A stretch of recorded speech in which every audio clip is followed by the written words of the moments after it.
My Japanese rat snake, Elora, just got an epic enclosure upgrade with all sorts of fun enrichment, including this mini bamboo forest I made. I'll be releasing an episode showing the full build process for the enclosure itself, but today I'll be sharing how I made the bamboo element in particular.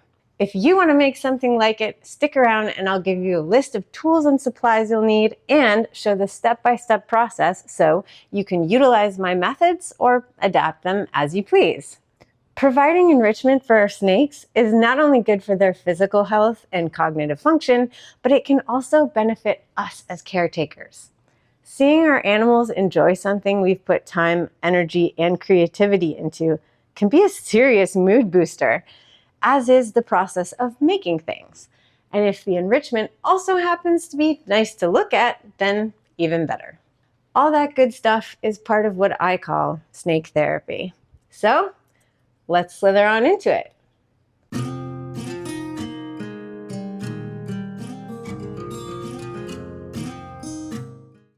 Japanese rat snakes are semi-arboreal colubrids found across Japan and the island of Kunashir, inhabiting grasslands, deciduous woodlands, and bamboo forests. Semi-arboreal is a little misleading in Elora's case, though, as this girl climbs constantly, and her agility is ridiculous. She's practically a gecko in a snake's body. She can climb vertical glass walls.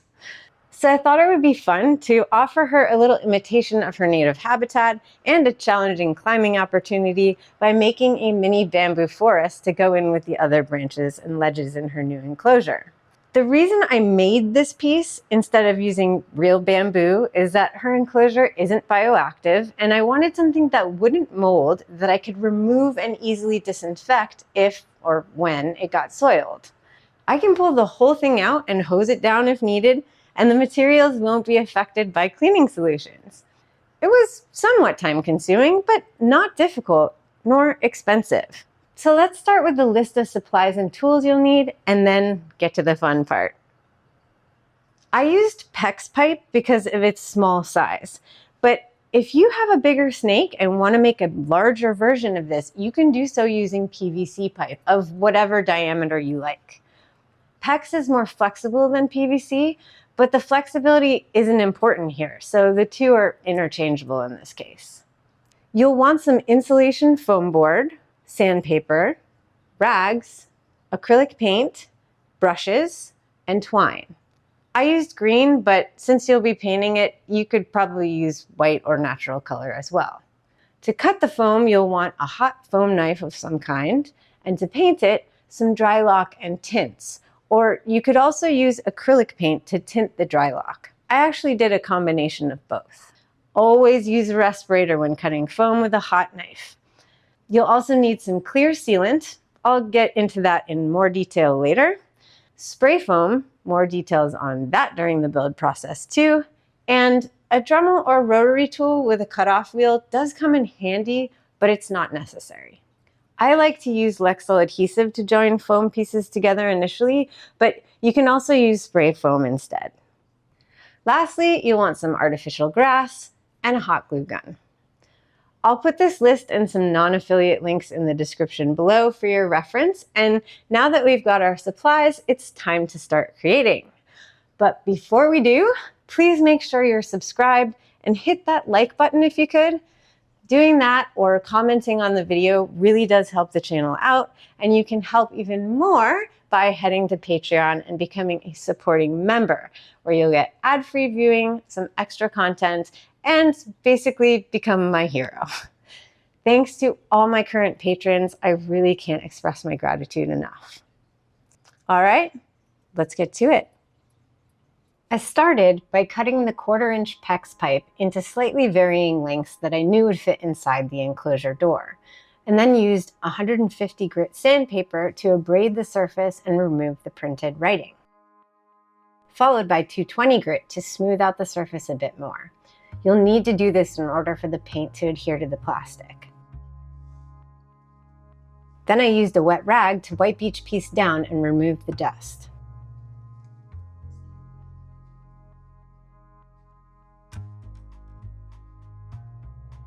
I mixed some acrylic paints to get the base color I wanted and got to work covering each piece with a solid coat of that. A cheap sponge brush will do just fine. It's extremely helpful to have some kind of jig to work with so that the pieces can stand upright while you paint. I used a chunk of 4x6 lumber for a heavy base, drilled holes in it, and inserted pieces of steel rod in the holes, leaving a few inches sticking up from the top, allowing me to slide the pecs over them to keep them freestanding while I worked. This also allows you to spin the pieces as you go to ensure you cover the entire surface with your paint. I used a lighter color over top of the base color, at first dry brushing it on with a chip brush.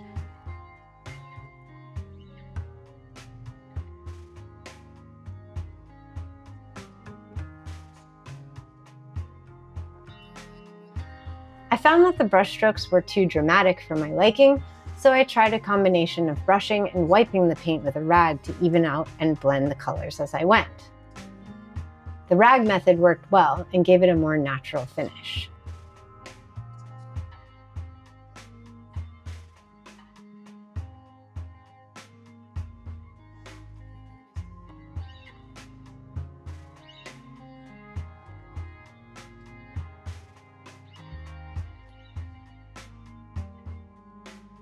After the paint was fully cured, I marked each stem at regular intervals where the bamboo node details would go, and using a rotary tool with a cutoff wheel, I notched the stems on opposite sides at each interval.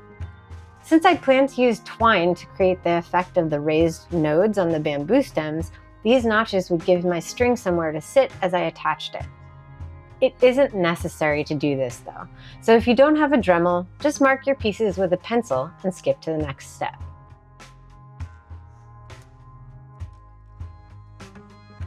I used hot glue to attach the twine to the stem, using those grooves to give the glue and string more purchase and hold.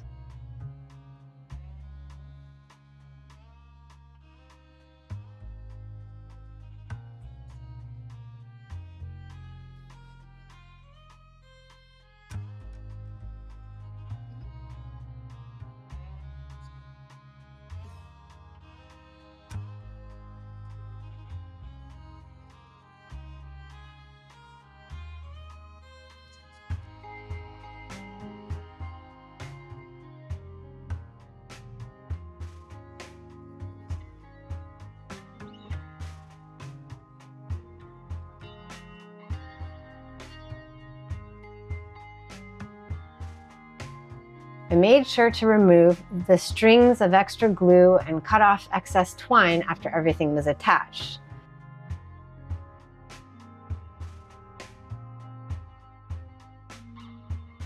With 10 pieces total, this process took some time, but once I got a rhythm going, it went pretty smoothly.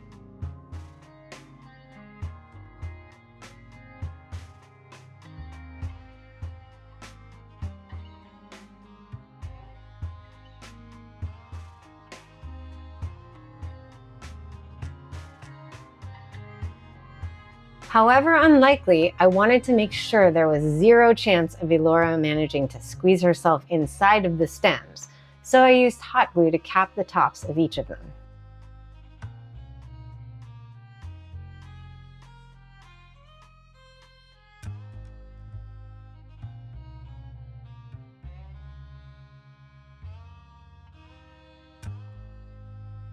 The dark green made for the finishing touch on a natural bamboo look.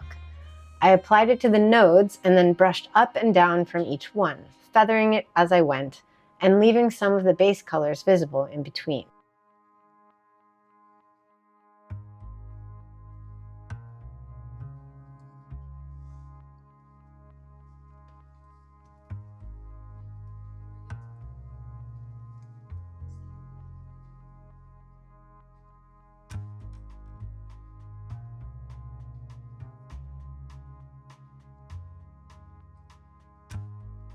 Applying the paint heavily over the twine helped smooth out and harden the stray fibers.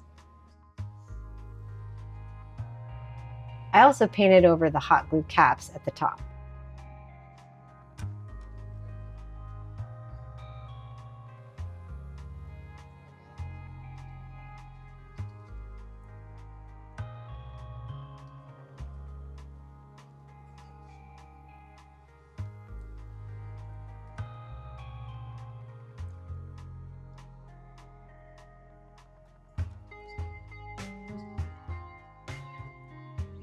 I wanted this piece to be easy to remove without getting caught on any branches or other elements, so I decided that the foam rock base would have a right angle that would wedge into the front corner of the enclosure. Using a serrated blade to rough up the surface and then applying a light coat of dry lock to the sides that are going to be joined together helps your adhesive adhere better. If you use spray foam instead, you'll definitely need to clamp the pieces together so they don't move.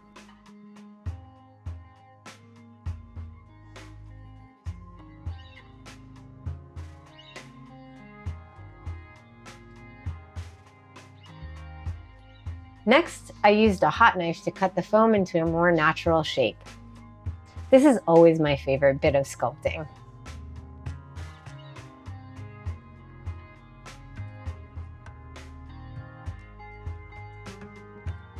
I learned that angling the knife in as many different ways as possible and cutting uneven notches makes things look much more realistic. Don't think too hard about it and have fun.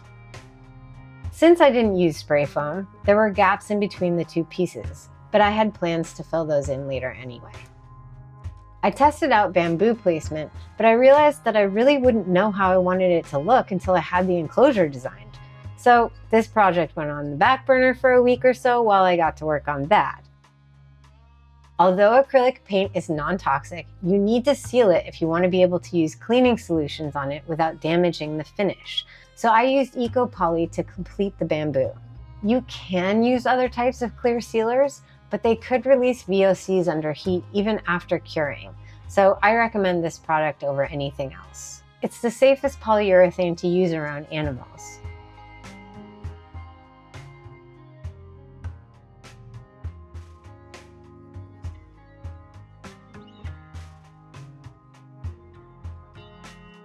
Most people use Great Stuff expanding foam to fill in gaps in their hardscape, but it has some drawbacks that drive me nuts. So I decided to try something a little different this time.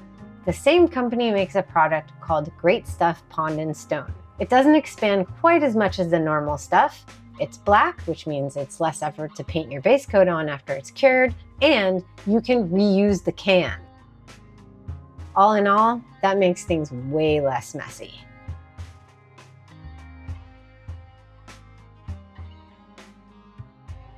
Like other types of expanding foam, spraying it with water helps it cure faster. Unfortunately, once my enclosure design was done, I realized that my rock was way too big to be able to easily remove the bamboo element.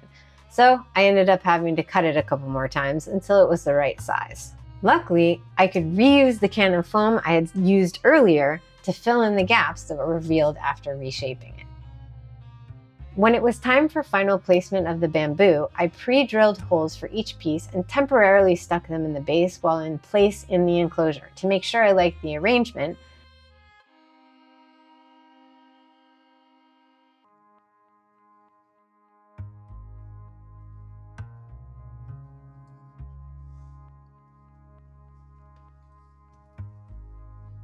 And then retested the process of removal before permanently installing the stems. To do that, I put a little foam into each hole, inserted the bamboo, and then sprayed around the base of each stem. If I had used the regular Great Stuff, this would have been a lot messier and more unpredictable, and most likely I'd have had to cut away much more of the foam later.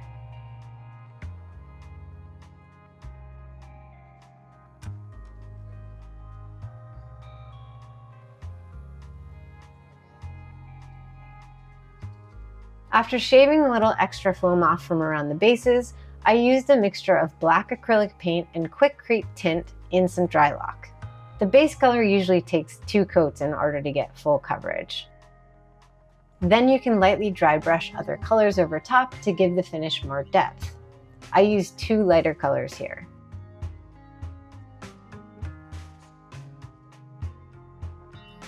I thought it would be more naturalistic if there were some grasses at the base of the stems, and it would also help hide the imperfections of the spray foam and paint, so I took my fake grasses and cut them down so I could get more use out of each one.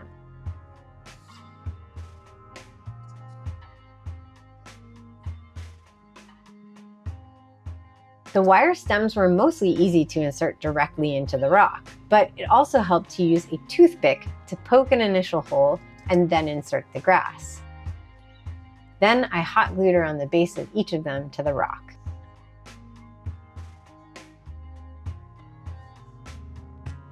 I glued some of the grasses before inserting them because the pieces were sliding down once they'd been cut free of the original stem.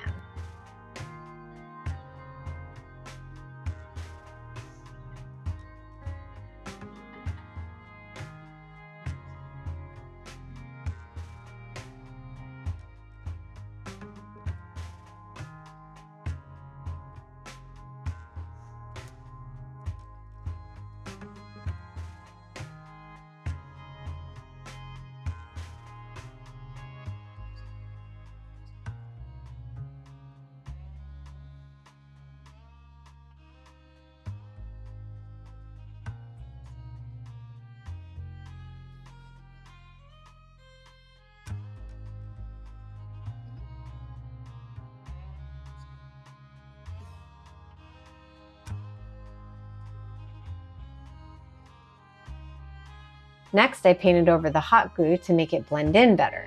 I made sure to paint the inner pieces before I finished placing the ones on the outside, because they would be harder to access afterwards.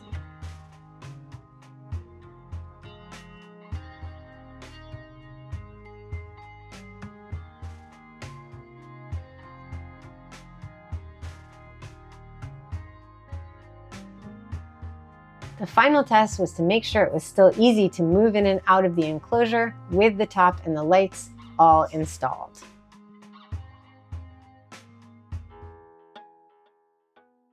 I'm pretty pleased with the results. I know that it'll only be a couple of years before Elora is too big to climb on it, but until then, I think she'll make good use out of it. I like how it looks, but watching her enjoy it makes me even more happy. That's some snake therapy right there for sure. Please give the video a like if you enjoyed it, and stay tuned for the follow-up video of the build process for the rest of this enclosure that'll come out soon. Also, let me know in the comments if you've done anything like this, or if it's inspired you to do something similar. Using our creativity to make pretty things that also provide enrichment for our animals is some of the best medicine there is, and I love hearing how it benefits you and yours. I'm Shira, and this is Elora, and we'll see you next time for more snake therapy.